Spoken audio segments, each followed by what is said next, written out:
জেলায় আলুর দাম বেড়েছে, এই পরিস্থিতি তো নিয়ন্ত্রণে আনতে হবে। তাই আজ বৈঠক রয়েছে। আজ বৈঠকে প্রগতিশীল আলু ব্যবসায়ী সমিতি, বৈঠকে থাকবেন মন্ত্রী বেচারাম মান্না, টাস্ক ফোর্সের সদস্যরাও।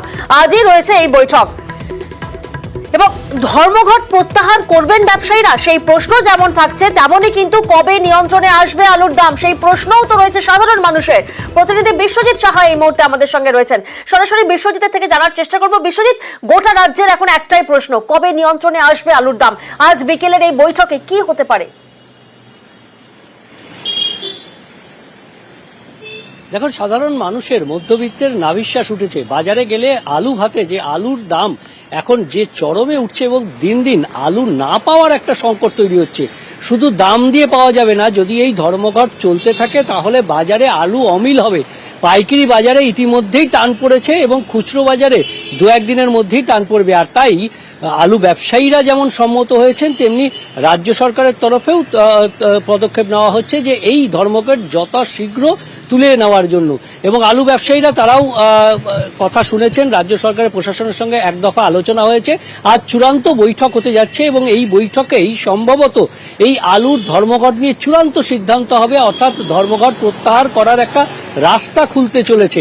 এবং সেখানে ব্যবসায়ীদের যে দাবি দেওয়া তারা সেটা মন্ত্রীর কাছে জানাবেন এবং সেই পরিপ্রেক্ষিতে মন্ত্রী স্বয়ং সেখানে উপস্থিত থাকবেন এবং তার সঙ্গে প্রশাসনিক আধিকারিকরা যেমন থাকবেন তেমনি আলু ব্যবসায়ীরা থাকবেন, বিভিন্ন সংগঠনের ব্যবসায়ীরা থাকবেন। প্রগতিশীল আলু ব্যবসায়ী সমিতি তারা মূলত এই ধর্মঘট ডেকেছে। আর এই ধর্মঘটের জেরে এখনো পাইকারি বাজারে আলুর সংকট তৈরি হয়েছে। শুধু দাম দিলেও আর কয়েকদিন পর এই আলু পাওয়া যাবে না। একেবারে বিশ্বজিৎ, কবে নিয়ন্ত্রণে আসবে আলুর দাম, সমাধান সূত্র বেরোয় কিনা সেদিকে তো আমাদের নজর থাকবে। তবে এই মুহূর্তে আমরা পেয়ে গেছি লালু মুখোপাধ্যায়, সম্পাদক প্রগতিশীল আলু ব্যবসায়ী সমিতির।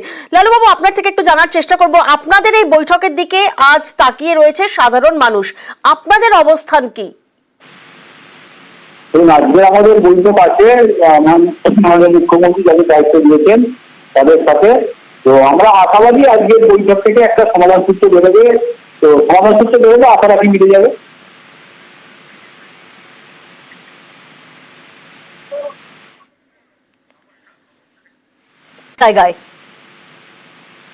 দেখুন, সমস্যাটা আমাদের দাম নিয়ন্ত্রণের ক্ষেত্রে নয়, দাম নিয়ন্ত্রণের সরকারের ভূমিকা আমরা সেখানে সহমত, কিন্তু আমরা আমাদের ব্যবসার প্রথম জন্ম লগ্ন থেকে যে আলুগুলো যেগুলো কলকাতা সারাদিন বিভিন্ন বাজারে যায় না, সেগুলো বরাবরই বহির্রাজ্যে যায়, সেইগুলোকে আজকে যে আউট ছিল। তো আমাদের মূলত সমস্যাটা ওই জায়গায়, দাম নিয়ন্ত্রণ করার ক্ষেত্রে বিভিন্নভাবে বাজারে সরকার আলু দিলে সেটাও আমরা দিতে আগে রাখি, কিন্তু দাম নিয়ন্ত্রণের সমস্যা নেই। সমস্যাটা বহির্রাজ্যে যে আলুগুলো জন্ম লগ্ন থেকে যায় সেগুলো যেন যায়। একেবারে এই বৈঠকের সমাধান সূত্র বেরোয় কিনা সেদিকেই তো নজর আপামর বাঙালি। ধন্যবাদ। বড় ব্যবসায়ীরা কোল্ড স্টোরেজে আলু আটকে রেখে দেয়, 45 লক্ষ মেট্রিক টন এখনো ধরে রেখে দিয়েছে। কেন? 25% রেখে দেবেন আপ টু জানুয়ারি চালাবার জন্য, কিন্তু বাদ বাকিটা বের করুন কোল্ড স্টোরেজের আলু, ছেড়ে দিন মার্কেটে। বর্ডার চেকিং হবে, আমার রাজ্যে আগে আমার চাহিদা মিটবে, তারপরে বাইরে আমি মেটেরিয়াল পাঠাবো। মুখ্যমন্ত্রীর কড়া নির্দেশ, তৎপর পুলিশ, সীমানায় কড়া নজরদারি, আটকে দেওয়া হচ্ছে আলু বোঝাই গাড়ি। এতে বেকায়দায় পড়ে গিয়েছেন ফোরেরা। পাল্টা পদক্ষেপ হিসেবে কোল্ড স্টোরেজ থেকে তারা আলু বেরই করতে দিচ্ছেন না। বর্ডার সিল করছেন কেন? এটাই তো খারাপ লাগছে।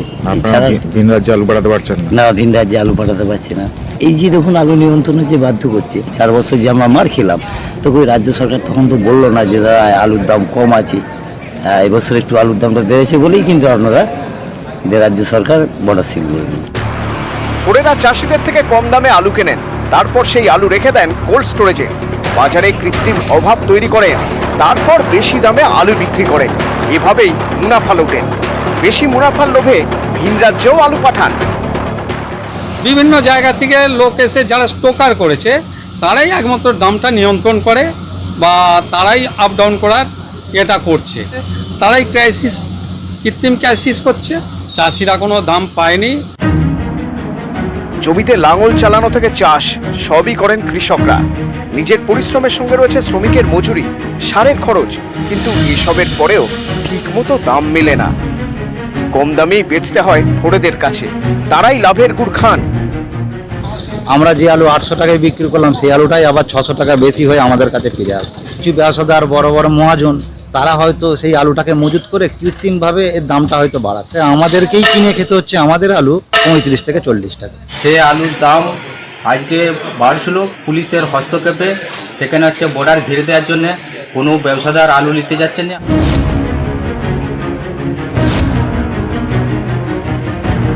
ফোড়েদের আরো টাইট দিয়ে আলুর দাম নিয়ন্ত্রণ করতে চাইছে রাজ্য সরকার। সোমবার নবান্নে এ নিয়ে বৈঠক হয়।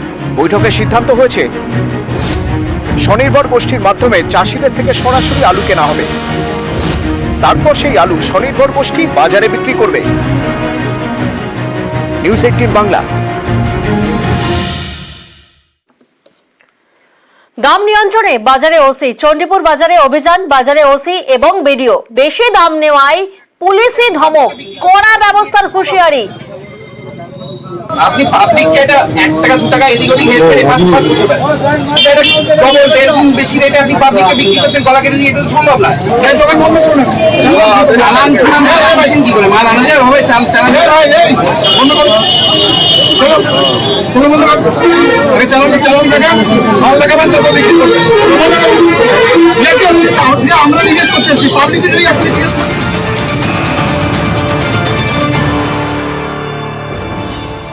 আর এই মুহূর্তে যে ছবি আপনাদেরকে দেখাচ্ছি, সংসদে বাজেট বিক্ষোভ, বাজেটে বঞ্চনার প্রতিবাদে বিক্ষোভ, সংসদের বাইরে বিক্ষোভে বিরোধীরা, বাজেট বিরোধিতায় একজোট বিরোধীরা। যে ছবি এই মুহূর্তে আপনাদেরকে দেখাচ্ছি, রীতিমতো বিক্ষোভ দেখাচ্ছেন বিরোধীরা। বাজেটে বঞ্চনার প্রতিবাদ, তার জেরেই কিন্তু বিক্ষোভ। প্রতিনিধি মৈত্রী এই মুহূর্তে আমাদের সঙ্গে রয়েছেন, মৈত্রী থেকে জানার চেষ্টা করছি। মৈত্রী, বিরোধীদের আজ কি কি রণকৌশল রয়েছে?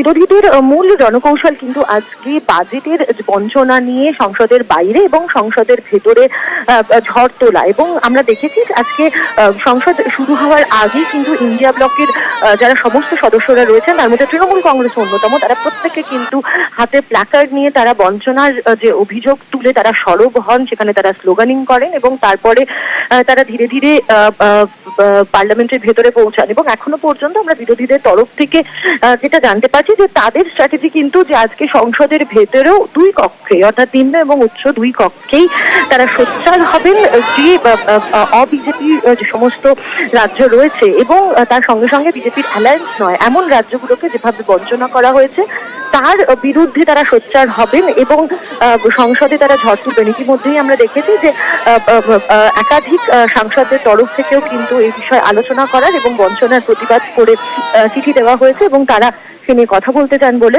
জানানো হয়েছে। বেশ, जस्ट टू सेटिस्फाई उन्होंने किया, लेकिन उससे कोई फायदा होने वाला है? सड़क अरे सबको कुछ नहीं दिया है, अन्याय हुआ सबको, बजट में कोई न्याय नहीं मिला, तो न्याय दिलाने के लिए हम लड़ रहे हैं। The message is that it's an anti-people budget. It has been partial towards state. Bengal has been neglected very badly. That's where जितने लोग हैं और खासकर समाजवादी लोग, किसानों को एमएसपी मिले, आय दोगुनी हो, उसका रास्ता निकले।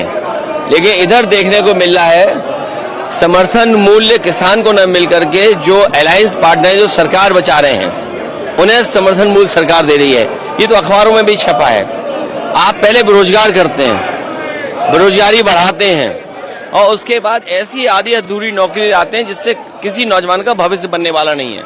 इंटर्नशिप के बाद क्या होगा, उनको नौकरी कौन देगा? तीसरा, महंगाई को लेकर के सरकार कोई ऐसा ठोस कदम नहीं उठा पाई जिससे महंगाई नियंत्रण होती।